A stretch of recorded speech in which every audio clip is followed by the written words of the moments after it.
Kenny Chesney is a busy man right now. With his new Welcome to the Fishbowl album hitting stores next month and his Brothers of the Sun tour with Tim McGraw kicking off in a few weeks, he still finds time to celebrate #1 hits. We headed out to a party for his latest hit, Reality.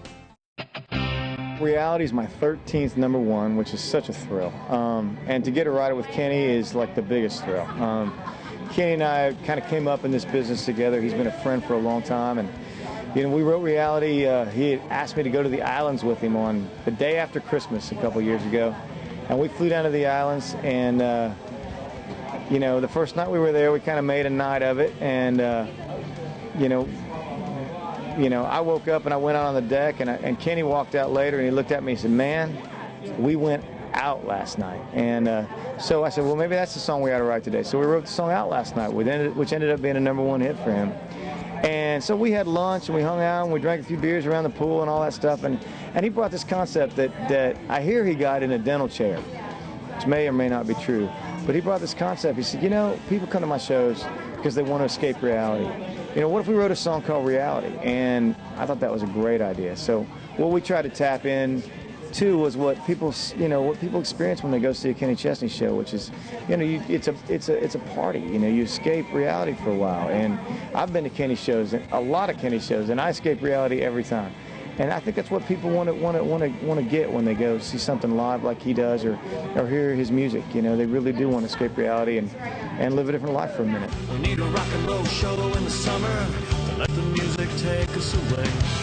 We actually wrote Out Last Night, Reality in the same afternoon. That was an afternoon well spent, even though we were hurt. So, this song had a unique journey to #1, and so first of all, all the promotion people at Sony and VNA, thank you for all that you do. I want to thank Garrett for everything that you do in my career, and Buddy Cam.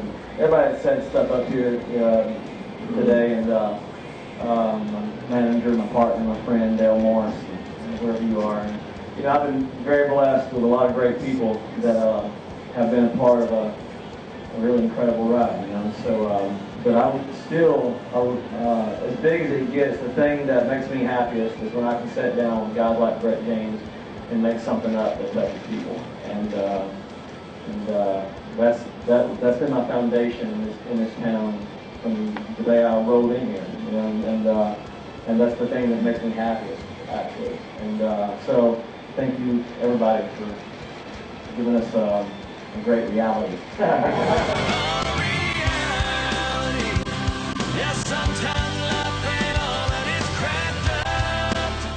Riding with Kenny is one of the greatest experiences I've ever had, because he's so easy, he's so laid back, he's so creative. I think a big secret to his success is that he genuinely loves songs and songwriters more than anyone I've been around. He is constantly listening to the next big song, listening for the next big song, or just listening to songwriters that he loves. And I think that's truly a gift. It's crazy to get this plaque for my 13th #1. One of the guys that gave it to me was Steve Markman, who's a publisher at Warner Chappell, who was in my wedding. He was a groomsman in my wedding 19 years ago.